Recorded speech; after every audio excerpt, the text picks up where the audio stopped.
Hey everyone, welcome back to episode 5 of the Bad and Mead podcast for 2026.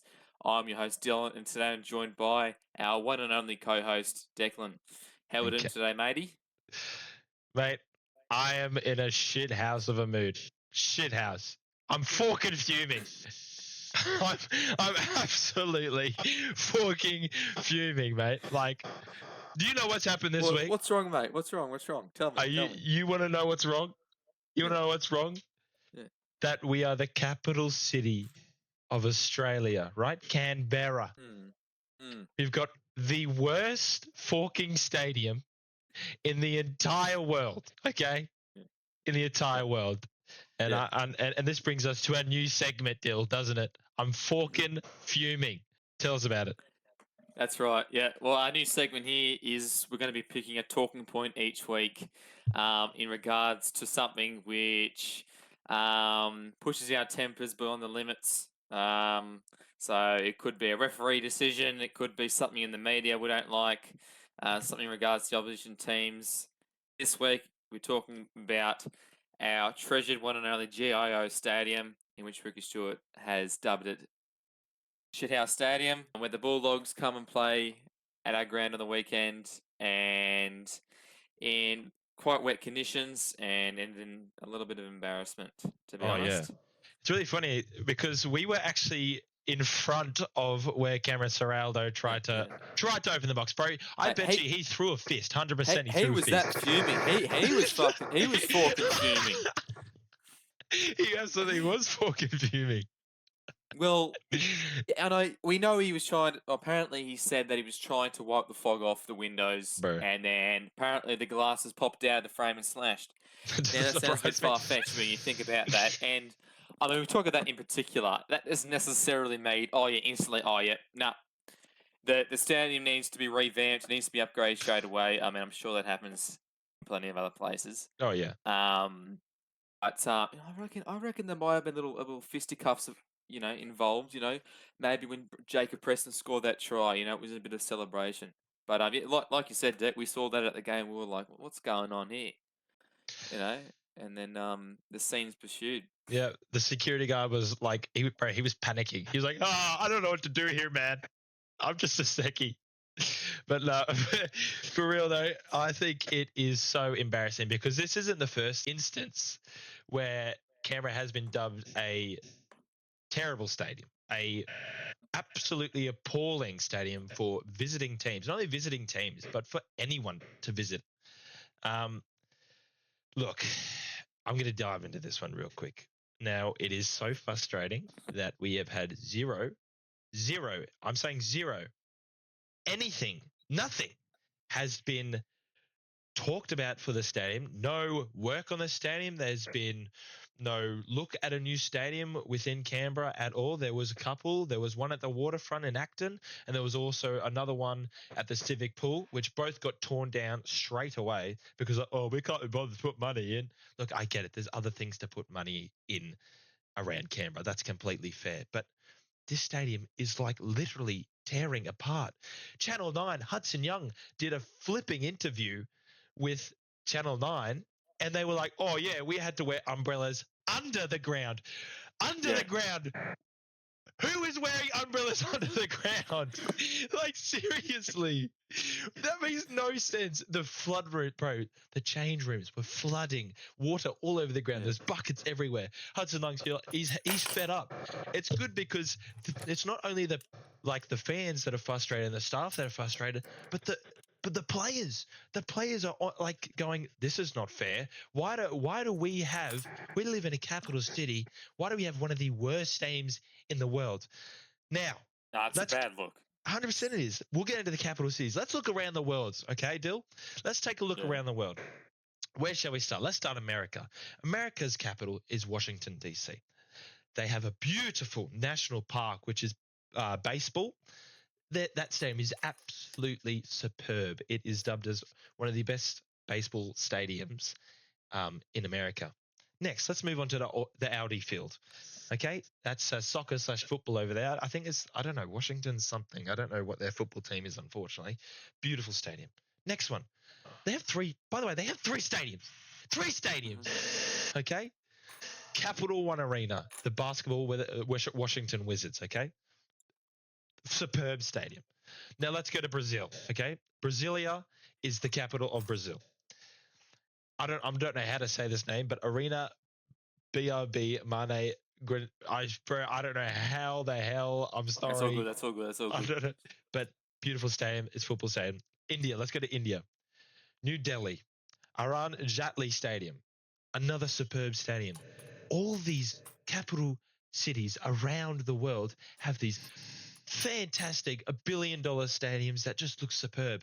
And then you got bloody GIO, just looks like it's been shit out of someone's ass. Okay, it's just like, it's terrible. It is absolutely appalling that the government is doing no work, nothing on it, and I think the fans are all sick of it, Dill. Yeah, I know. And we know for starters, we don't want to get too political, but Andrew Barr, first and foremost, our chief minister isn't a sports fan necessarily. I think he probably is more along with AFL than anything else. But you even look at location-wise, I mean, you look at places like Suncorp Stadium in Australia. They've got the Caxton Street Hotel. They've got Caxton Street, the line of restaurants outside. Gives the stadium something more appealing for visitors to come. Like, just in general, GAO is right next to LAS. You've got the Canberra Institute of Technology there, and then just car parks. Like, if someone leaves the game after, there's not really any pubs that are close to make it just more satisfying to visit, I think. And like the fans deserve better. Like, and so do the players, and I think Canberra in general. Like, Oh yeah. I think the way Canberra's been designed, I think it's kind of too late to build a new stadium in the city. If we're going to look at it, like they're running out of room. The ACT government's plan is to resume their light rail plan. So they're doing over into the city now, over the bridge, and then down to Western Creek. So that's at least got another 4 years left, 3 to 4, and I don't think at least the stadium's going to be upgraded until that's finished. But yeah, it only took one rainstorm, and I think it really opens the eyes up for the rest of the world to see the state of GAO. Even look at the grandstands, like people sitting undercover, like we talked about in the change rooms, but like they're like coming out of the gutters and the awnings and the roofs of the grandstand, like heaps of water. Is that right? You gotta have a game going. It's utterly ridiculous. Yeah, I don't know. What are your thoughts? I just think, yeah, man, it's just so frustrating to see. Really, like, I don't know how how he thinks there's 10 years left in this. 10 years left. Like, how does Andrew Barr think there's another 10 years left in this stadium? It is already falling apart. Like, as you said, it's just even under the like grandstands, like it's flooding, it smells bad, it's just an awful place to be at. And like, if you want to bring in not only like just for like, obviously the Raiders and the Brumbies are two things. Concerts, you wonder why everyone goes to Sydney's, because they've got a beautiful place to play at, where Canberra's just got GIO. Like, no one's going to play here in GIO, and there's no other places to play at a stadium in Canberra. Like what is this? And I just think a new stadium would benefit the Raiders. Like, I know we look at the Panthers and all these other successful teams that have won competitions, and that's where they've got their money from, giving it to the government, saying we want a new stadium, upgrade our stadium now. That's completely fair. I know we haven't won anything. We haven't been very successful for 30 years now. Yeah. And same as the Brumbies. They just don't get the crowd numbers that they used to get back in the day. But it's like there's multiple sports, there's multiple things that a new stadium could be used for. Yeah. And we're just even the Matildas. We had the Matildas. Oh, exactly right. We've got the crowds. We've got the crowds, like literally. And then you have a look at puny ass stadiums like what is it? Well, it's Shark Park. It's called Ocean something now. Like they fill out bugger all. Like how tiny is that? 4 Pines, puny. Like we're the capital city of Australia, and I know it's a Sydney-based competition mostly, but come on. Well, you have a look. We missed out on the Olympics as well. We missed out. I know it's all in Brisbane. I get that, but there still could have been a couple things down here that they could have included for us. But another thing, we missed out on the Rugby League World Cup, okay? If you look back at I think it's well over a decade, we had a game here, Italy versus Lebanon, right? So why have we Mm. gone backwards? Why I have think we gone Australia backwards? played here 2017 as Yeah, well, I they did. believe. They played in the Anzac Cup Yeah. against New Zealand ages ago. Well, that makes Back sense. when that I was a think, thing. honestly, Anzac matches out Should of be anything played else, I think should be played in in Canberra. Canberra. Agreed. Like, even like maybe like Canberra and Cowboys or Canberra Warriors, like they've got the defense connections with the defense force, I think, as well. It just makes it more attractive, I think, Yeah, it just in makes no general. Yeah, 100%. It's just, oh man, it's just so annoying. Like, yeah. And you're talking about the Brumbies too. Like we've got Senator David Pocock, who, can really feel the position of the fans, and he's come out and said, it is an old stadium that served Canberra well, but we know that the stadium has reached the end of its life, or actually past its use by date. We now know that it's actually a workplace health and safety issue for coaches. It's an old stadium that served Canberra well, but I really don't think in its current state and its current position, it is going to serve us for the next 30 to 40 years. And I think that's the mindset you got to go going forward. I mean, it's great. Like, we love going there. We've grown up going there. But I think really to progress, and like Canberra's in the last 10 years, I think Canberra's, like the Canberra Rays have warranted a new stadium with their performances. Like, they've been great. They've been getting their crowds. Um, and Pocock's even said further, he said we need to be looking to have a stadium that is more centrally located in Canberra and can actually better cater to the sports that want to use it, and also to attracting big bands and music acts, of course, to the ACT. A stadium that was actually up to scratch would allow us to hold more events and attract big artists. Now, you actually have a look back at Walter Billy Griffin's early designs of Canberra. He designed to have a stadium right on the lake. This is, you know, close to 100 years ago. I think it's just, yeah, for the national capital, I think it's just something that they're missing out on.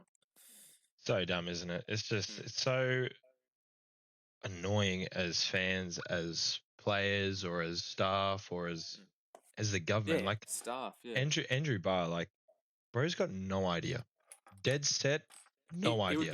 It'd be such a big economic driver. 100% it will be. And I don't understand why these guys like, oh no, it won't drive any money into the economy at all whatsoever. But it's like, this stadium has been around for over 40, 50 years. 40, yeah. Not one bit of work has been used to upgrade the stadium at all. There's been no refurbishing work. There's been no, yeah. like, I just don't understand why he thinks, but like, obviously they've refurbished like the boxes that you sit in. Yeah, of But course, yeah. they haven't, anything outside is just all dog. It's absolute dog. It's just, it's so poorly taken care of. And it just doesn't seem like the government care at all about sport or anything like that. But yeah, it's just really, really annoying. And I think just to finish off, when I was over in Christchurch recently, they just about opened their new stadium, the Te Kaha. So this is a stadium which, has been a $683 million project in the making. And like for Christchurch, which is the main city on the South Island, I mean, it's bigger than Canberra for sure. But, this is going to be a stadium that's going to have a seat capacity of 30,000. Obviously cater for rugby union as well, probably more so. But the design and the way they've gone about it, I think's something I think Canberra should seriously look into. And I think there was a lot of talk about that as well. Really interesting to see. All right, Dill. So a couple talking points throughout the week. Obviously, the Raiders went down in the wet weather, 14 points to 10. Unfortunately, the Bulldogs just proved to be too good, too strong, too fast in the wet weather footy. Look, I was really proud of this effort. I dead set thought we would come out of that second half in front. But 8-all on the first half. I thought we looked really, really good, looked really solid. Our first try, got a bit excited. Hudson Young with a beautiful offload. And then a basketball pass from Kaya Weeks or netball pass, sorry, should I say, from Kaya Weeks to Tamale to score his first. But man, we actually, our defense was a lot better than it was last week against the Warriors. I was a bit scared that would come out second half. Defense would be a bit of an issue, but yeah, I thought we looked really good. I thought we were the better team, to be honest. I know we didn't get the win, but I actually dead set thought we were the better team. I thought we just got a couple unlucky calls. Our discipline wasn't really that good. Obviously, with Yeah, not Papa in the being first suspended. half. Nah, first half was pretty appalling actually from us. Hmm. But yeah, what was your take on the game, Dill? Yeah, I think it was a defensive grind affair game. Realistically, I think you have a look at all the opportunities that were in the game to score points. There weren't that many, and look, I thought we took our opportunities pretty wisely, other than a few errors which were made. I think one of the biggest examples of this great defensive performance was Connor Tracy. In the end, some of his plays, three great tackles that he made on Ethan Sanders right at the end of the game, where he looked like he was going to score, with all your money on it. He came up with that massive play. About 20 minutes before, Hudson Young ran a great line, and in those conditions, lost the ball over the line. Tracy was there once again, and then I'm not sure whether he was there in the tackle per se, but and then the tackle on Sebastian Chris when he was close to the line. So all these small plays, I think, made a difference at the end of the game. And look, these were well executed plays by the Raiders. Don't get me wrong. Like they'd probably score them in dry conditions. But even the Tamale no try in the first half, we had a great movement over to the left hand side, and he was pushed over the sideline by Montoya. Those opportunities in the end are what defines how a team wins and loses 100% does. in the context of this game. So yeah, yeah, I think the Raiders can put their heads up, but in regards to their discipline, I thought it was quite off. Yeah, it was, wasn't it? If I'm going to say, yeah. Well, as you were talking about before the podcast started, we were talking about Josh Papali's high shot. Obviously, he will serve his 1 match suspension, but we were saying that a 300 gamer should not be putting himself in that position in that tackle. Yeah. Obviously, after the game, he says, "Oh, it's just a bit of touch footy. Like it should be touch footy Yeah. if it's gonna." Yeah, but it was Yeah. clearly a high tackle. It's just silly penalties, really. As you said, Mariota coming in, third man, just putting a shot and crying for no reason. That's just stupidity. It is so I know. stupid. We just shouldn't Put be us doing on the stuff back like that. foot. Put us Yeah, on the back exactly foot right. heaps. It Even the absolutely did. Tamale dragging over the sideline when you're Yeah, that already was. held. Yep. Like if you know the rules, that stuff shouldn't happen. And No. I know like you can't help yourself in the situation and go, oh well, the benefits of actually getting him out them and get the ball, but just dumb plays like that. And yeah, Yeah, we weren't very clinical. in regards to the Papali penalty, I mean, look, I know you can get that wrong. Yeah, he was the second man in. Like Horsburgh came with a shot, and then he just clipped him over the top. I can understand that, but for someone who's played over 300 games of NRL, like, should be getting those right. You should be able to lower your contact in that situation. I think. Yeah, I was Drop the shocked. shoulder. I was shocked it wasn't a double ZB because I thought a horse was shoulder charged. I was actually like, oh no, both of these two are going to the bin because Horsburgh didn't make any attempt to wrap at all. Bro just went in there full shoulder. Mhm. Papa came in over the top. I was like, oh no, it's gonna be a double sin bin, but we got away with one there. But yeah, just once again making too many errors. Well, we didn't make. We just made stupid errors again. Close to the line, like when Brayley came on and made that error out of the scrum play. That really set us on the back foot. That was we were inside their 40. We had a We chance defended to. for so long. Absolutely, Like, we we did. hadn't Yeah, had much possession in their own half. it was such a let off for the Bulldogs. Like, we had an opportunity to attack. Most likely, we probably could have scored either a try or a penalty goal. And yeah, we knock it on from the first scrum play, out of the scrum play actually, and that really hurt us. But just ill discipline. Obviously, penalty count didn't help us. 9 penalties to 3. They had 5-6 against to our 3. We did not get any rub of the green once again. I've got to say, it's like We have a look. It feels like week in week out at the moment. And you have a look at this particular period in the first half. So we were on a roll to start the game. The Tamale try, and then it was a forced dropout we made by Savage. Tamale's no try, and then an error. Montoya put a big shot on Tamale. Bulldogs scored with Tracy off that. Then Burton scored a 40-20 straight after. Then their next set, penalty goal. So we didn't see the ball for a decent period of the first half after that. Penalty goal, then off the kick, that was the Papali sin bin. Then we made a 2-on-1 strip. Tarpany made a high tackle, and then so that was like 3 consecutive penalties in a row. So we were nearly pushing sin bin, and then we saw close to line. This in reference to some of your controversial opinions on the referee. You saw Crichton get off a dummy half, and he was sort of appealing to the referee like, one more time. Like I think Noah might have held down a little bit longer in the tackle, but it was irrelevant at the end of the day. Then we spread to the right. Then Bulldogs spread to the right hand side, and we forced an error, and then the lead referee got a bit of an ear in from the touch judge, who quickly changed his decision to an offside penalty, Mm. which ended up kicking for goal. In that situation, I didn't quite understand. Like in the past few years, when the 6 again rule wasn't a thing, yes, they could probably use different technology and go, oh yeah, he's offside, but they gave him a freaking penalty. Mm. Like that infringement's normally for a 6 again, is it not? Surely they just go on with it. Yeah, it's just it's not very fair, is it? I mean, obviously, like saying, we obviously did not get any rub of the green whatsoever. Now, I want to talk about the end of the game, Dill. I want to get your opinion, obviously, before the Tracy tackle, the try saver. Yeah. There was actually, it was after. I think no, it wasn't. No, it wasn't. Before, I think it was about a minute and a bit to go. Okay, and Savage runs up the ball, and Crichton is laying on him for a lot longer, a lot longer than 5 seconds, a lot longer than 5 seconds. Yeah. We got nothing. Yeah. Absolutely nothing. And it was 100% a 6 again. We get that 6 again call. We get a couple extra tackles after that after the Ethan Sanders dummy and almost get into the try line before Tracy tackles him. We get an extra couple tackles.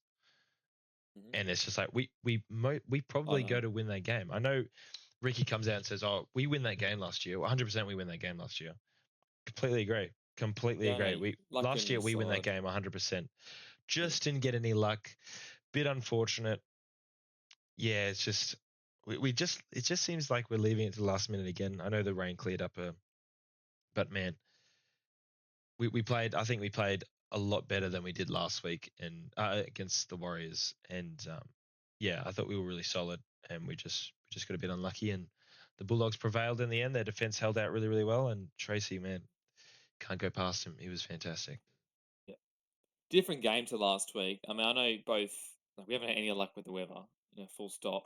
But I mean, it took, like you said, those great defensive plays from the Bulldogs to hold us out, and then the try that Jacob Preston scored. That was off a beautiful set piece, with Bailey Hayward out of dummy half, turning Tracy back underneath for that break. Like that was a beautiful set piece. Other than that, like their attack, the Bulldogs was stagnant. Like that second half, like they had no organisation whatsoever. Like they didn't know. Like, Galvin didn't really look that clear on what the game plan was. I think so. We defended them very, very well. Realistically, I Yeah, think the Warriors game just sort of got ahead of us out of our hands. I mean, we strike back straight after that. And like you have a look at a guy like Weeks, like how he performed. Like he was fantastic, but I guarantee he would have made loads more line breaks in dry dry on a dry game. track. Yeah, Like he was threatening the line with every single touch that he had. Like 11 tackle breaks he had at the end of the day. Like that's that's an insane. That outstanding is knock. He was phenomenal. close to our man of the match, by the way, and we'll get into that little in a second. But it's just the little moments in the game that had us lost. I mean, I don't think like even you talk about. I know in these small, I know these close scoring affairs. The kicking game of the halfback is important, but I thought Sanders kicked very well. Like looking back at it, I think he kicked just as well, if not better, than he did in the other 2 games. Like he's got a fair boot on him. If you haven't seen it, like there was even a good kick he put into the corner in, I think it was the first half. Might have been early. No, it was very early in the second half, and Sebastian Chris tackled. I think it might have been Connor Tracy high, Hmm. which gave him a penalty. But other than that, I thought his game management was pretty good. He put one Big of his grubber talky. kicks went dead, Oh yeah, a little lad in the game. But yeah, some of his bombs pretty good. were definitely effective for sure. Yeah, I've got Um, stats here, Dill. He had 15 kicks for 550 kicking meters, which is pretty good, yeah, which is a lot better mhm, than what we saw last week. A yeah. couple of weeks back, sorry. So yeah, and I think the only thing he just needs to nail is, obviously we wish we had this still, but was the Jamal Fogarty spiraling bombs up in the air. That's the one thing Yeah, I think we obviously missed this game in the wet weather. But yeah. no doubt he will 100% Mm. improve. His king game will get 10 times better. I thought he was really good as well, Dill. I thought he was really solid, Mhm. really controlled our ruck really well, controlled our forwards. And it's just really, really good to see. Like, I don't know if you saw at halftime, he got the boys to come in and he just barked at him. And for him to be 22, barking at these experienced and older veteran players, I think it really, really shows shows it's really good for the team. And I can't wait for his leadership in future games. So I think it's really, really good.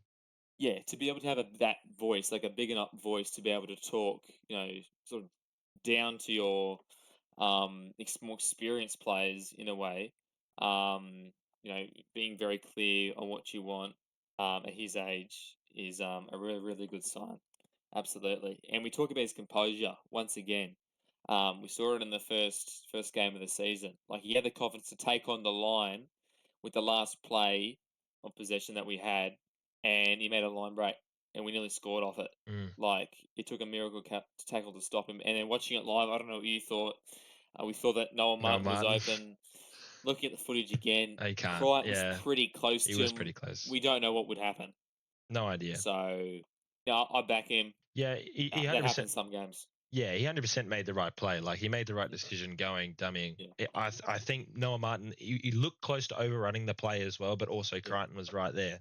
Yeah. So you back him 100%. Like Sanders, he saw the gap, bang, took it. He just got a bit unlucky. Connor Tracy, just a bit of individual brilliance from the Bulldogs fullback just to stop him. A couple other shining lights. Obviously, we have to bring up Kyo Weeks. You said you touched on him. He had 11 tackle breaks.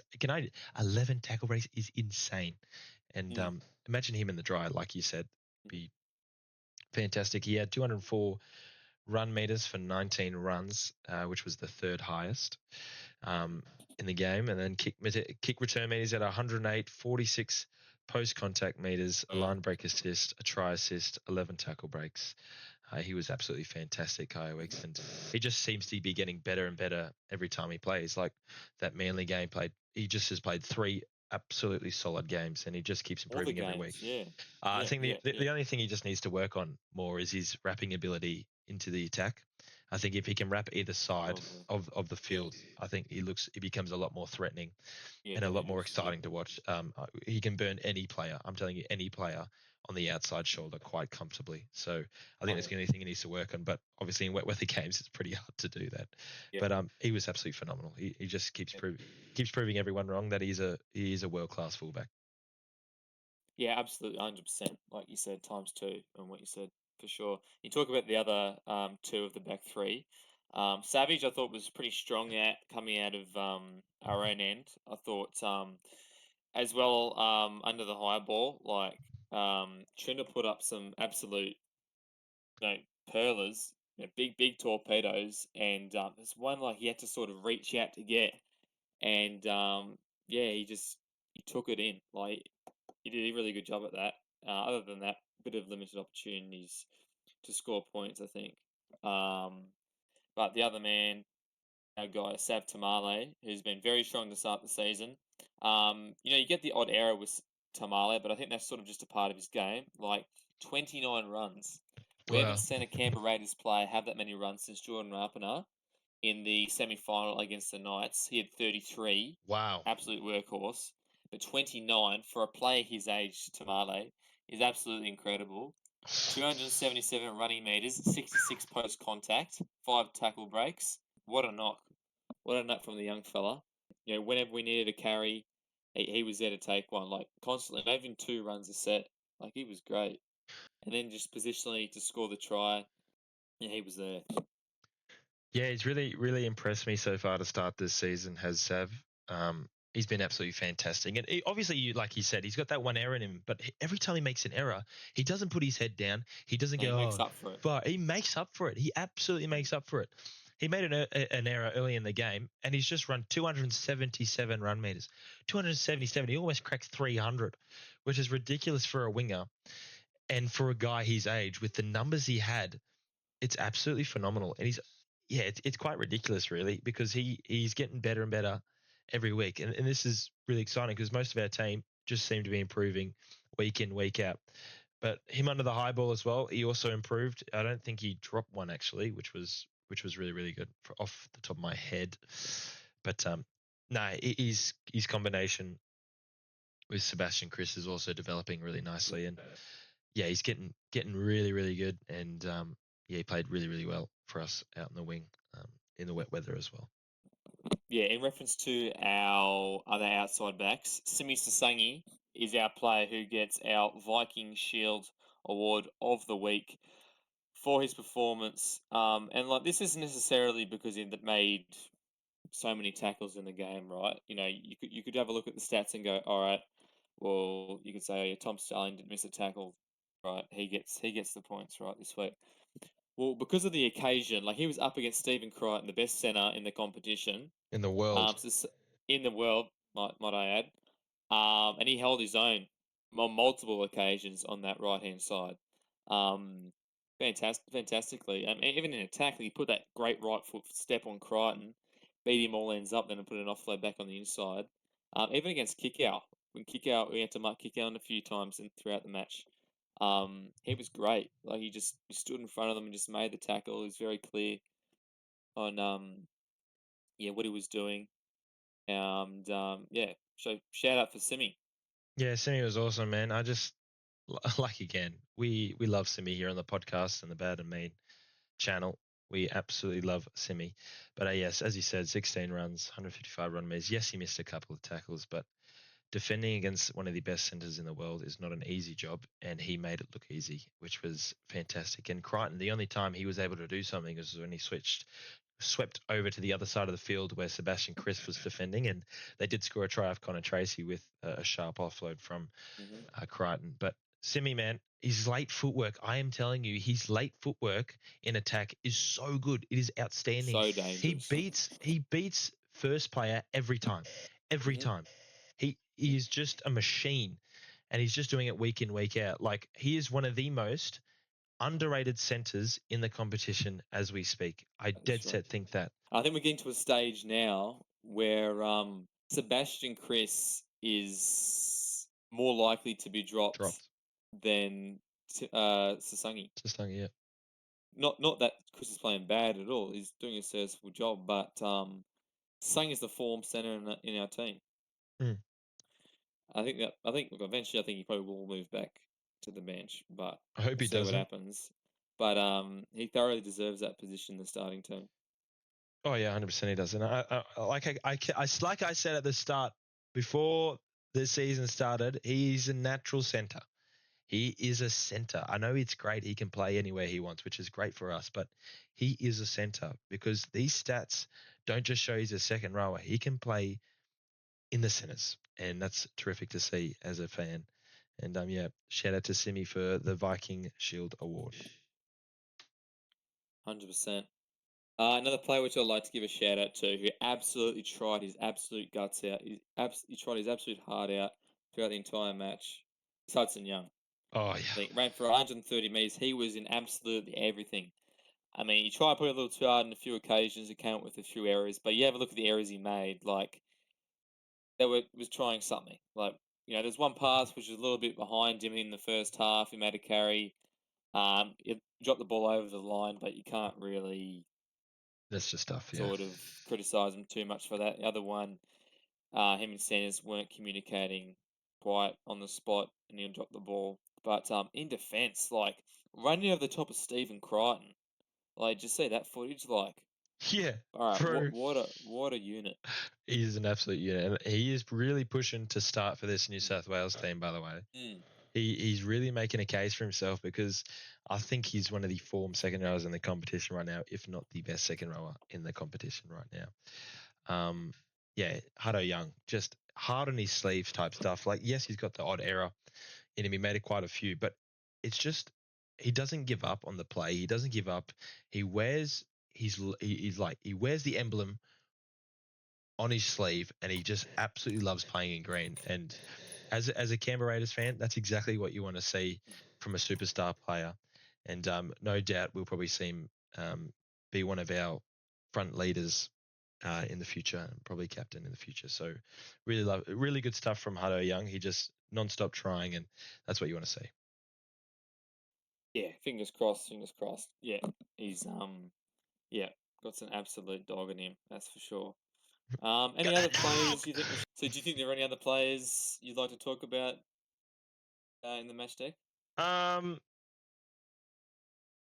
I thought Noah Martin, obviously, week in week out, is just fantastic defensively, and I know 6 runs, 49 run meters, probably not the best, but once again, just his defensive work in the second row position next to Sebastian Chris and Ethan Strange, sorry, was really good again. Like, he just doesn't miss a heartbeat. He just looks like he's been playing in this team for what, couple years now. Like, he's just looks like that jersey is his now and his for the keep. So with Manny Nicholson out, he's really making that number 12 jersey his own.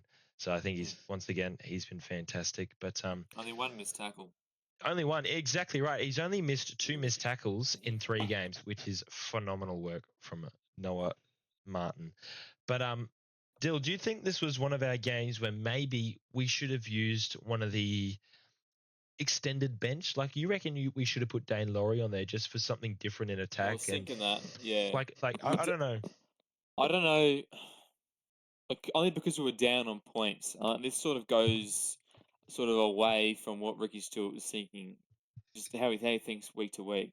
And I don't know what you would have done there with Laura. Like, would you have moved Simi into the forwards and you could defend him out wide? Like, I don't know. No. Does having an extra link man in attack make a huge difference? I'm not too sure. Like, I was thinking that initially. I think we had another interchange up our sleeve and we could have had the opportunity to play him. I But dead set think we should have put him at the lock forward position. I reckon just throw him in there. I understand that it's a risk worth taking, I think, because Dane Laurie, we don't have to switch any of our team. We keep the team the way it is. We put him at the lock forward. You probably put Horsburgh at the front row. I think that would have probably been a shout because Morgan Smithies has played Mariota played 20 minutes. Morgan Smithies played 28. It's like, and they didn't offer us anything really. I thought, like, I know Morgan Smithies, he tightens their ruck up in defense. He's just a solid hard work and pom. Mariota is our hit man off the bench. He just loves to take big, gnarly hit ups. But I reckon this probably would have been the game to go, you know what? Let's throw a spanner into the works, and let's go. Dane Laurie, get out there. You're playing 13. You're playing lock. You're playing as an extra man in an attack. Just pass the ball around. Do something with the ball. It's just something different that I probably would have liked to see. But I know it's pretty tough judgment from Ricky, and you can't really, yeah. yeah, fault it's a his hard work. one to sort of think about. I wonder if had Starling not come up early in the game, would their mindset have been a little bit differently defensively? Because I think it was very much a defensive mindset going into that back end of the game. 100%. Actually, that's probably something I should probably mention as well. Like, not only was the Bulldogs making big defensive plays, but we were as well. Like, there was a few sets there where we were nailing the opposition heaps and heaps and heaps. Like, I think Tupanua copped it. There's a He few times where I think copped it. Smithies and Hudson Young just absolutely jammed in on him. And I think Chris on the other side makes some big tackles as well as Ethan Strange. Like, yeah, that were going after the game for sure. Even a player like Weeks, like close to the line, big forwards, like he was able to drive them back, um, with ease, which is a really good sign. 100% it is. Well, Dill, pretty disappointing loss. 14 points to 10 at home. First home game of the season. Another wet one, just a bit unfortunate. But now we move over to our next game on Sunday, 4:05 p.m. A nice Arvo game. Hopefully the sun is beaming down from the skies above because, man, the weather gods have not been treating us well so far. No. We're back at GIO Shithousery Stadium once again. And Dill, how are we looking for this game? Did you want to get us kicked off underway with Sticky's notebook? Can do. And has been a common name in these team lists to start the season.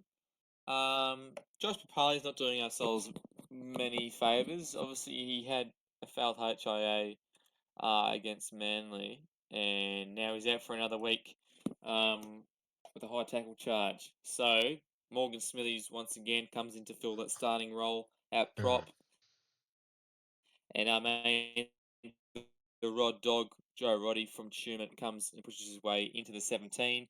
We thought against the Warriors, was he going to play?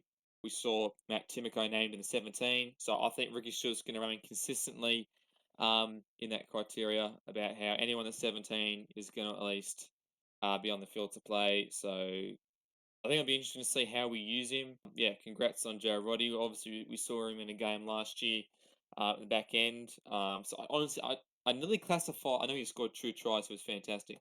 But I nearly classify this as his main debut, like with the full squad. strength Yeah. topside squad. And his Because first I game think at home as well. So. yeah. So I've said yeah. It's his home debut. Mm-hmm. Keen to see how he plays. I think he'll bring a lot of energy coming off the bench. We've seen him play in more of a middle role to start this season. He's got that Hudson Young sort of mold about him. I did post on him yesterday, and you have a look at his few highlights. He's got a bit of a toe on him as well. Like I think Yeah, he's a bit quick. that sort of he sort of represents that mobile forward, which is definitely more suitable to the modern The game. game. But changes other than that, that's pretty it for the most part. Tarpany had a HIA to the end at the back end of the last game, but he's all sweet. And Starling seems to have recovered from his shoulder complaint, so he looks rearing to go against the Sharks. Yeah, it's an interesting one. I think. Oh man, I don't know. I don't think Sticky's got this right. To be honest, I'm not gonna lie. Look, trust in the coach. I always trust in the coach, but I feel like Smitty starting at the front row, I don't like it at all. Unfortunately, I think Hosco. Okay. I much prefer Hosco to be starting there as second at the at front row. Prefer Hosco starting at front row than with Smitty's and Mariota. I know that those two have been playing a lot of bench minutes at the moment, but I don't know. Smitty's just doesn't come Yeah. across as a front rower. I just don't think he offers really much in attack. I know he turns our defense up, as I said, but that Warriors game, I don't know, man. Yeah, well, Smithies and Mariota were pretty well consistently bench players last season. Like they were coming off the bench quite a fair bit. Like they were our bench impact guys, I think, and could sort of hold their own if Tarpany and Papa came off. Hoskins an interesting one. I do like him coming off the bench, to be honest. I think he's just got that bit of late footwork, and can sort of provide a point of difference. Like if you sort of see how these guys match up against the Sharks, like Sharks have got a big forward pack. You ever look at their bench, like Rudolph, Hamlin, Welle, and Kafusi, like big guys. I don't think we need to match up the size. I think in the modern game, I think having smaller guys is better in most cases. I think if you can get a quick play the ball, just be constantly have constant speed and attack. I think you can sort of control the game a little bit better in some cases. Yeah, 100%. Tomoko also he drops out of that. I know he dropped out of the 6-man bench last week, but he stays in Yeah. the reserves. Bit of shock. Obviously, I thought maybe we'd probably move Horsburgh to the front row and put Simi at lock forward and put Tomokes back on the centers. That was probably another opportunity, another thing that probably would have worked as well for the Raiders. But yeah, no Britton Nickera for the Sharks, which is pretty handy for us. He's out with a broken nose for a week or two, which is thank God because Britton Nickera loves scoring a try against the Raiders. But yeah, let's hope, Dill. Let's hope we're playing on a dry track this time round. Obviously, we're going to struggle with our Papa without our 1-2 punch that we normally have with Tups and Pups. I think Smitty's, if he's going to be a consistently, I don't know, good front rower within the Raiders pack, I think he needs to start to learn that 1-2 punch that Tups and Pups have really well combined, have a really good combination with. Man, Sharks forward pack is good, eh? It's real good. And I think that's got me a bit of a concern. I think they've got a world-class forward pack. Anthony Blake, Thomas Hazelton, Rudolph, Kafusi, Uele. It's just real solid from their forward pack, and that obviously gives me a bit of a worry with how we've been holding our forwards, well, how forwards have been. Look, obviously, ill discipline killed us last week. Hopefully, it won't kill us again this time. We can't be laying in the ruck. We just have to have our defensive line set for this game and just defend our hearts out like we did last week. we have to look at areas where we can sort of strike the Sharks. They didn't complete well last week. I think that's what sort of put them on the back foot mostly because they're a great attacking side. We know they can score points for sure. Britton Nicker has certainly had fun against our side in years gone prior, and he's not playing, which is good. But Teague Wilton and Billy Burns are their starting back rows.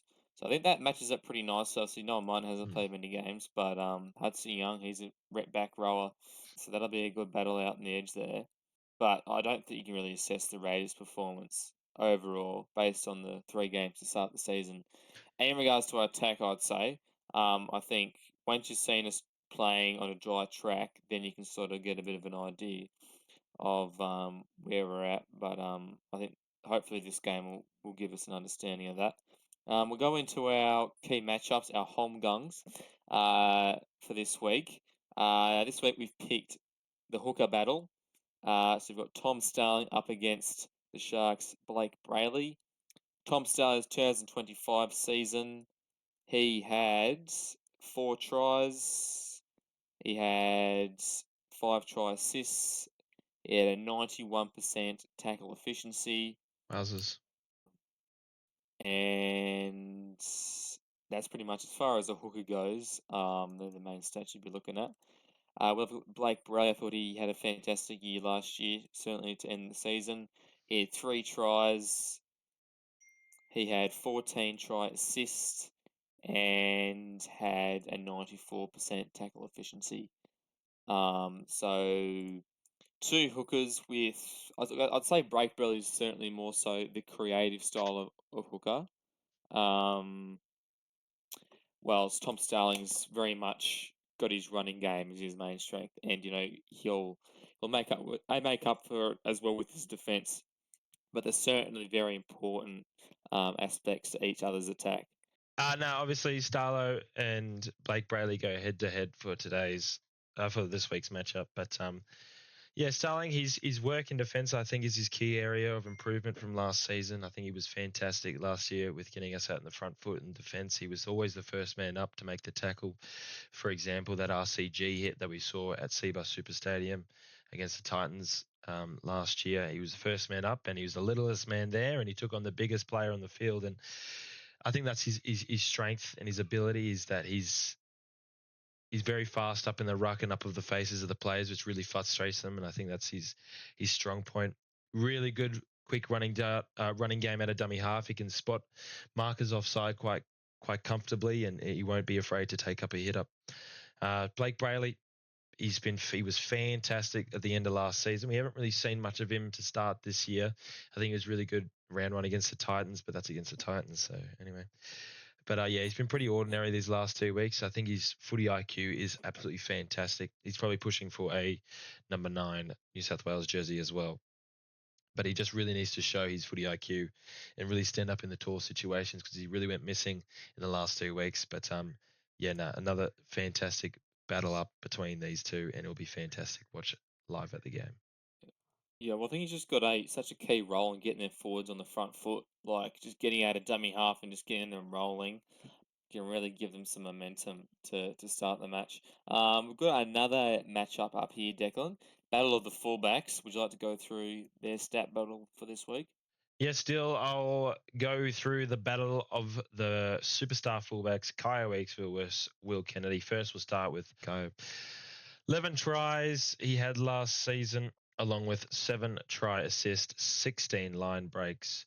He also had 118 tackle breaks, and he was in the top 5 for last year in the NRL, which is phenomenal stacks. 118 tackle breaks is quite redonkulous. Next, we'll be moving on to the Sharks fullback, William Kennedy. He has 8 tries from last season, along with 13 try assists, 7 line breaks. Kennedy also had a not so whopping 54 tackle breaks. He placed 77th in the comp last year. So the battle of the two fullbacks still be an interesting one to see live. I think Kaya Weeks has got the upper hand at the moment. I think Kennedy's in a pretty iffy form at the moment. I think him under a high ball, if there's a bit of pressure put on him, I reckon he's a bit iffy. He's got a bit of the yips at the moment. But Kaya Weeks, you can't say anything bad about him in the last 3 weeks. He's been an absolute superstar at fullback. Tackle breaking ability, his speed and power is one thing to watch out for. And I think if we can get in the front foot real quickly with our backs driving through the middle and catching out lazy defenders, Weeks will have an absolute blinder of a game. Obviously saying he can get out the outside of any shoulder and absolutely burn him. Can't wait to see this matchup. But yeah, be interesting to see, and I can't wait. Yeah, he doesn't need much space at all, and he can quickly just fly past the outside of any defender. Well, I think we've got to watch out for Kennedy's plays going down the sides of our defence. I think he can chime in very well on the back of some of Trendall and Hines' passes. And he's the one who usually tips it onto the winger. And I think it's great. His kick return meters as well. So that's a good. I think it's a fair matchup. It's a really good matchup. Kaya always number one. Always number one. Always number one. Yeah. Raiders always number one. But I think a bit that what Kaya could work off the back of William Kennedy is most definitely his ball passing and his ball ability as well. He's very, very good at that.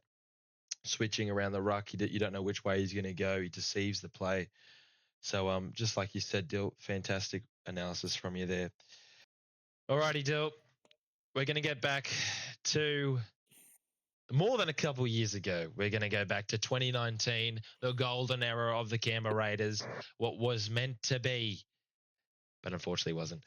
We're going to go back to 2019, round 24, September the 1st on a Sunday, absolutely glistening down at PointsBet Stadium in Sydney. Ground conditions were perfect. The stadium was set. Paul Gallen's final home game ever. And the Raiders, they came out and they beat them in a 3 field goal, the five field goal matchup between Townsend and Caesar. It was a shootout. And the Raiders came up trumps 15 points to 14. Dill, what a game. But not only that, what a year it was from the Raiders back in 2019. And upsetting one of the game's greats, Paul Gallen. There was nothing more satisfying than seeing Gallen cry. So yeah. It was for sure. Seeing his face, I can remember the game very, very clearly. Seeing his face, pretty demoralising in the change rooms was a sight to behold. That's for sure. And this was a game at the back end of 2019 season, so we were certainly on a high. Like going into most games, we're pretty confident. I think like we had a good attacking side that year, and then on the back of our defence as well. Like, yeah, we held our own in a lot of matches. But for this game in particular, we were down 14 points to 0 to start the first half. We didn't score a point in the first half. It was one of Mulatalo's very early games in his career. It was fantastic. It was certainly vocal. Like he was always right up the crowd, coming in. You know, if there was a bit of scuffle, he'd come bloody 40 metres in just to get involved. Jaden Brayley scored a try now at the Raiders. It was interesting. I sort of forgot about that. But yeah, it was a great comeback from the Raiders. I remember it was a long-range field try. Charles Klukstad scored it in the... Actually, no, it wasn't him. So Croker made a big break up field. And then, yeah, we passed the ball out wide. And Kotrick scored out wide. And then in the end, it was the conversions from Toots, which got us closer, and then Aiden Caesar, the Iceman, the class Caesar salad, Caesar as salad, we like to call him. That raised 5 field goal attempts, and it took them to the 88th minute, an absolute shootout affair, and he slots it to win the game. It was a pretty average-looking pass from Josh Hodgson. Oh, it was so average. It was so average. Yeah, not good at all. What a day though. I remember watching at my uncle's house, and me and my cousin watching. We started jumping around like a bunch of hooligans, celebrating what was a pretty good win To beat the Sharks down there with Paul Gallen in his final game was something you like to see, especially the season that was meant to be. Yeah, have a look at these team lists still. Like Josh Dugan playing, holy dooly, playing at fullback. You had Bronson Sherry in the When he centers. had a You nose, before the nose job. No, he has no nose. You J have Josh Moz. Forrest, Carl Flanagan, my God. Chatty Oh, Townsend, Sharon Woods, Jaden Brayley, Britton Nickera played from back then, Wade Graham, Paul Gallen, Kurt Capewell on the bench, Jason Bakuya, Andrew Fafita, Braden Hamlin, ULA. Well, have a look at this Raiders squad. This was the squad of 2019. This was a fantastic squad, which almost took us all the way to winning our first grand final in over 20 years. Klukstar, Simonson, and Rapana, Croker, and Kotrick. Whiten and Caesar were the halves pairing back then. The front row pairing was Papali and Dynamis Louis. Josh Hodgson was our hooker. The second rowers were the two pommies, Bateman and Whitehead. Ryan Sutton round us out at lock forward, and then on the bench was Soliola, Havili, Horsburgh, and Hudson Young. Hudson Young, that was his debut season, I believe, in 2019. So same as Horsey. Yeah. What a year, though. I know, it was, yeah. What a matchup with the forwards, eh? Like, have a look at something. There's Kurt Capel, he's obviously still playing in the NRL. Andrew Fafita, the big man. This is sort of the back end of his career. And for the Rays, Dynamis Louis, like, you were one of his biggest fans, I weren't you? love Dynamis, bro. Bro, not going to lie. Absolutely loved Dynamis Louis, the GOAT. He was fantastic in his Raiders days. I'm telling you, bro played for Queensland. He is one of the best front rowers I've ever seen play for the Canberra Raiders. No, but that 2019 season, he was absolutely phenomenal. He was they actually... were looking for Ipswich third grade players. So It's actually Dynamis Louis crazy. just filled in. The fall off of Dynamis Louis needs to be studied because, he's really fallen off.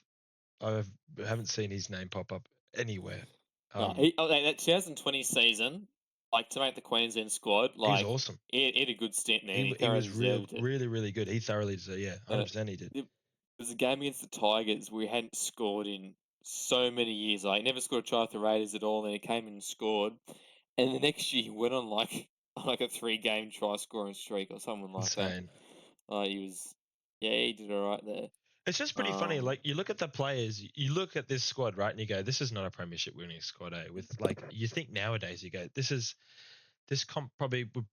guys wouldn't even finish in the top 8, But it just goes to show Ricky's got something special. Like he believes in every single player, and that halves pairing is crazy. That they took us all the way, isn't it? Like Whiten and Caesar, chicken Caesar salad. Experiment going right with Jack Whiten. We didn't have two hookers back then either. We only had the single, which was Hodgson. He played 80 minutes. So something rare you don't see, because I don't think I've seen that in years. Havili. Oh, yeah, Havili. Yeah, I suppose. Yeah, I forgot he can play hooker, right? He's locked forward for South at the moment. Anyway. What a matchup. It's cool. Chance, 246 meters, by the way. What a workhorse he was. Absolute workhorse. He has not stopped either. He still continues to do the same thing over and over again. Anyway, there you go. There was our forgotten matchup. Echoes of the battlefields. The Raiders with a 15-14 win. It was a field goal shootout as well. Caesar, really, the Iceman, stood tall for his team. Won a game under all the pressure with Paul Gallen's final home game in his career. But there you go, Dill. I thought I'd touch on one thing before we round out the Raiders versus Sharks game. I think, how much longer can Brayley stay in first grade before we see the return of Owen Paddy? I think you give it halfway through the season, to be honest, and then sort of make your own assessment. And that kind of is a few contributing factors. I think one of the main things is how many minutes is Brayley playing in first grade. Obviously, we've seen him play. We played 60-odd minutes this week. Last week, sorry, I should say, against the Sharks. What? Against the Bulldogs? Against the Bulldogs, that's right. Yes. Bloody hell. Yeah, against the Bulldogs. And another factor would obviously be Owen Paddy's performance in the New South Wales Cup. He's played pretty well 80-minute stints the first few weeks. He had a break on the weekend, then came back on. Um, yeah, I think you just wait till halfway through the season. I think Agreed. we definitely have more of an attacking threat coming off a bench with Paddy. He's definitely got more strings to his bow. But I can't critique Bray's performance yet. I think he's He a hasn't really been given handy. opportunity. No, he hasn't really got given an opportunity to prove himself yet. So Yeah, I think just wait and see how it goes. agreed. But yeah, I think you wait till halfway through the season at least before you make any changes Yeah. urgently. Well, I mean, if Paddy has another blinder of a game this week, I think it'd be pretty hard not to include him in the team. Dead set. Like I know that Ricky's got something special here with Brayley being in the 14. Just very very good leader. Obviously for Paddy, you probably want to learn a lot from him. But yeah, I just don't know how much longer, how many more games he can play. But another thing that I want to mention is I feel like obviously last year we had a lot of attacking weapons come off our bench, which really I think won us the game in most circumstances. 90% won us the games, I reckon. Obviously last year on our bench we had Simi Sasangi and Owen Paddy. Where you look at our squad this year, we don't really have that attacking threat to come off the bench to win us a close game or to change something up in the Good point. determination of the match. Yeah. And I think that's what we're really missing to start this season. Obviously, wet conditions, it hasn't been great to us. The weather gods have been absolutely putrid. But I just feel like we need an attacking weapon, and that's where you go. I think we bring Paddy back. I wouldn't be against it. Obviously, Mm. I think obviously you're dead set right with being no. Let's just see how Bradley goes for the first half of the year. If he can't prove that he's that attacking weapon that we've needed, then you go, okay, Paddy, let's welcome you back to first grade. Obviously, Ricky's got a plan. He knows what he's doing. He's been the coach for over a decade. He won't go to waste with Owen Paddy, and no doubt he's got a plan coming through. But just something I should mention that obviously having no attacking weapon come off the bench, I think is costing us a couple games at the moment. Yeah, no, that's a great point you make there. That's valid. I have thought of that. What's the point of difference that we can make to win us the game? I think just playing Owen Paddy at this stage sort of goes away from a game plan. Like Starling has earned his spot, and he will play the bulk of minutes as a starting hooker. Um, the way you use Paddy, like, you know, integrating him into the middle of the game, you go, oh, that sounds great, but like it goes away from our style of play, like chalk and cheese to how Starling plays. I know Paddy is probably still molding and getting used to how our system plays. Obviously, we have a new halfback, um, but I don't know. Would he really benefit still from having 20 minutes off the bench? Like Probably not. I know he's gonna have an impact on our side, um, attacking wise, but to develop into a having a 10-year career in the NRL, I think he's best to keep developing New South Wales Cup, where he's going to be playing those long minutes, and we're gonna be able to see more from him. Like, if you sure you can swap in and out, and look, the thing is, at the end of the day, it's not like New South Wales Cup is this dud competition. Like, it's the next level down from NRL. So you've got the lines, you got plenty of good opportunities to prove yourself there. Yeah. And in the first three games, like he scored a try in the first three games in New South Wales Cup this year. So he's definitely going to have a voice for himself there, um, and, and be able to have a comparison back to first grade at least. So his opportunity will come for sure. Whether that's through injury, like he's going to be our first guy in regardless if one of Starling or Bradley goes down. But yeah, I think wait and see. Um, whether you do maybe put Sasangi back to the bench, you were talking about having an impact guy there. That could be something potentially what Ricky does look to, but yeah, I think we shouldn't Rush him. dwell too much on that. I think you Yep. just wait and see what our strengths and weaknesses are for this year, and go from there. And then we'll get an idea of what we're missing Yeah. in our team. Well, we're also one injury away from anything happening, so no doubt we'll Yeah, probably see him sooner than later. Especially with that's right. obviously Jaden Bradley. He's had a lot of injuries in his past, so Exactly. don't want to. I'm not jinxing. I do not want to jinx that because I hope he stays injury free because he's fantastic and I just want to see him have a good start to the season. Just haven't seen it yet at the moment, but yeah, no doubt the time being. Paddy playing in reserve grade, I think, is a good call deal. I completely agree. I think he needs to develop in his 80-minute games and just know that he's an 80-minute hooker because that'll be fantastic for us in the future. Completely agree with all you have said. So with that, that is our preview for the Sharks versus Raiders game. But I ask you too, what are your tips? Oh, let's get started. All right, Dale. Oh, sheesh. Okay. Tips for this week. I've got the Raiders in a high scoring fair. If the weather stays free. Let's hope it stays free and nice and dry. That'd be great. Raiders 34 points to 26 I've got. So 1 to 12. Be a high scoring game, I reckon, between the two. I think both the defenses have a bit flimsy to start the season. Obviously, if the Sharks don't have the ball, I think they get starved of possession and their defense can't really hold out good attacking teams. So that's why I think we'll get all our points. Yes. Anytime try scorer, I'm going with someone off the bench. I thought I'd change it up this week, and I'm going to go Hosco. I think he's getting crashed over for his first try of the season. In the forward pack, I just think with the absence of Josh Papali'i, you will see Hoskin get a couple more minutes than we're used to seeing him. And man of the match, I'm going to go Kyo Weeks. I think this season, this game, he'll take it out for his first man of the match award. Very What about nice. you, Yeah, Dylan? look, very nice. Yeah, look, I think I'm a little anxious about this week. Same. Sharks off of 30-point drumming. I always don't like playing sides coming off a big loss. Like they're always trying to prove themselves in one way or another. And yet losing 3 in a row for us, I don't think would be great, especially being 2 at home in a row.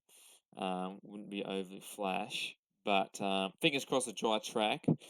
And having that in mind, yeah, I think, and also too, Ethan Strange's 50th game, should mention as well. I reckon he's going to score. I had him first, man, but Look, I think he's due for a big game. So my anytime try scorer is going to be Ethan Strange. he's 50. I think he'll crash over the line throughout the match, and my man of the match is going to be Joey Taps Oh, in the front row. I think, yeah, he's just going to stamp his authority over this one and get it home for the team. So, yeah, hard to say as far as points differential goes in this game, whether the Rays are going to be conservative or look to pass the ball. But look, I'm probably going to go more towards a 22-16 game, another close game. Yeah, I don't know. I know Sharks' defense wasn't great last week, but they do have a lot of points in them, and like, our defense was great last week as well. But I don't know how to go for a full 80. Like we definitely have the ability to concede points late in games. So yeah, I'll go 22-18 as a safe bet. And yeah, fingers crossed on this one. sounds good, Dale. That's a good idea. 22 points to 16. Yeah, it probably will be low scoring game. I think Sharks will probably work on their defense for this week. But there you go. There's Dill and Dex tips for round 4 of the competition. Let's hope the Raiders get up in an important. Well, I feel like it's a must-win, really. Snap our losing streak. That would be pretty nice to get our first win at home as well. That would be very, very nice. But we will now move on to. Shall we move on to our Super Coach teams deal for this week? Sounds good, mate. Yep, love to. You kickstart us off. All right, I'm going to start instead because Dill hasn't done his trades. So Bloody hell, mate. Anyway, so for round 3 of Super Coach, it was not my greatest week. I have to say, I only scored 1,045, so it was actually quite soul destroying, as you would say. Not really many notable scorers. Noah Martin with 59, Tarpany 54, Zayo 86, Cleary 69, Sam Walker with 29. Oof, that is disgusting. Harry Grant 47, Warbrick 40, Latrell 69, Toby Couchman 42, Ruben Cotter 42. Samini. Oh, sheesh. Fayamani from the Titans got me 32. Haas is my captain. He got me 168. Fa'alongo 79. Fafita 70. Akassini 65. Walker 34. And Ryan Catchman 60. So not really that good from my end. Pretty disappointing week from me. Yeah, just pretty unlucky with a couple of injuries as well to start the season. For this week, I've gone with a couple of changes. I think I had to sell Toby Couchman. I'm going to keep Ryan Catchman. No, he's suspended for 4 weeks with that hip drop tackle on Hopgood entering his season with an ACL tear, which is pretty upsetting because Hopgood looked in good form for the Parramatta Eels. So that's going to be a big loss for them in the future, especially for the whole season, really. But I've decided to sell his brother, Toby Catchman. I just think with the concussion protocols, he's been placed into 11-day stand down. 42 he got me last week. I think he's just going to leak a lot of cash, which is not good for me. Then I've also gone Sam Walker. He got me 29. He's averaging 30s. Not really that good. I think he's been pretty ordinary to start the season as well. His combination with Daly Cherry Evans looks a bit in the shambles at the moment. So I had to get rid of him. So for this week, did a bit of swatch. I moved Cleary from flex into my halfback. I pulled in Joe Chan. He got 128 last week. I thought he was a must-have, and he's going to go up more in price, and he's going to make me that cash that I really want to. Also got Jackson Ford from the Warriors. I think he's a little bit of a pod play. He's worth 669,000, and that means I've got Payne Haas, Tarpanay, and Jackson Ford in my front row. So that's not a bad looking front row. Let's hope Jackson Ford keeps up to the standards that he's been keeping up to. This week, captain, I think I'm going to captain Suafa'alongo. I think against the Cowboys, I think he's in for a big game. I know it's hot and humid up there in North Queensland, but I think he'll be up for another big game. Vice captain Nathan Cleary, so I can loop back to him if I need to. I was thinking captaining Tom Trbojevic, but I wasn't quite sure. And I think another pod that I've got is. You good, mate? Fuck. What? I made my trades. I was like, this is so good. And then the freaking page updated, and now like 4 of my players have got buys. Oh, no. Pod play, I reckon, for me is the Titans' second row forward, Arama Howe. He's been scoring really consistently for me at the moment. His 3-round average is 58.3, not bad for a second row in an 80-minute stint. He got 63 for me last week. I didn't even play him. His highest score that he's got so far is that 63, which is quite nice. He's had 57 and 55 in the last couple of games. I think he's a player to watch out for, really. That's if he can stay in that second row without Joshua Paxton overtaking his spot. But yeah, little pod play. I think Arama Howe he's actually killing it over there for the Gold Coast in the second row. And let's hope I can get a couple of points this week because I've got really shit centers and wings. Not very, very good. Karaz, Warbrick, Makassini, Setu too. I've had to go on this week with the buy for the Rabbitohs. So I've had to leave out Latrell Mitchell, Cody Walker, and David Fafita, who are my 3 Rabbitohs players, which isn't very handy for me. But there you go. That's my Supercoach team for week 4 of Supercoach. Deal. How is your team shaping up? What are the trades that you made this week, and how'd you go last week? So I've gone big. Bruv. Big bruv. Okay, so last week I went down. Wade got me in a tight one. Shout out to Wade, by the way. Shout out to Wade. So I got 1,192. He clipped me by about 30 points. So not great. But I think Payne Haas was probably my standout last week. He got 168. I had him as captain. Herbie Farnworth 85. Aaron Clark 88. So pretty good. that was good. Farlonger 79. Didn't have him as captain, but I'm backing him this week, so I'm going to shift him into my captaincy position.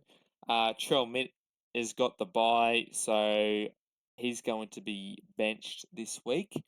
And I'm thinking of probably bringing in Setu too. Like, he's off my bench. Bit of a gamble. I might change that last minute to shuffle it up, but that'll be what I'll do for the time being. Payne Haas is not playing this week, so I brought in Jackson Ford. I've traded him out for Trey Mooney, done a little bit of a switcheroo.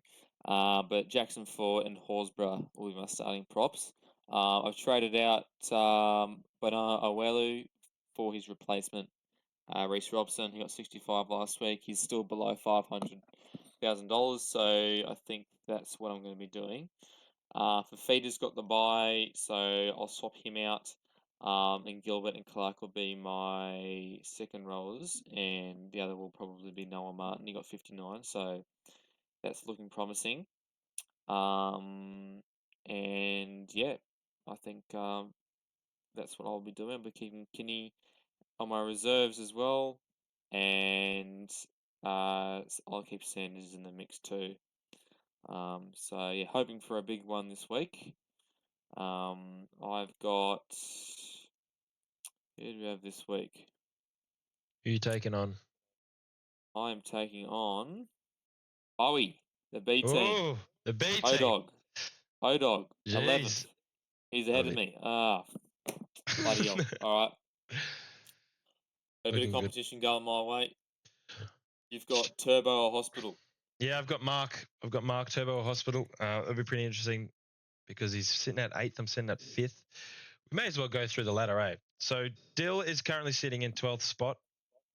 Yeah, you've had a really good start to the season, Big Dill. But, you know, it's actually more what happens towards the end of the Thanks, season. dickhead.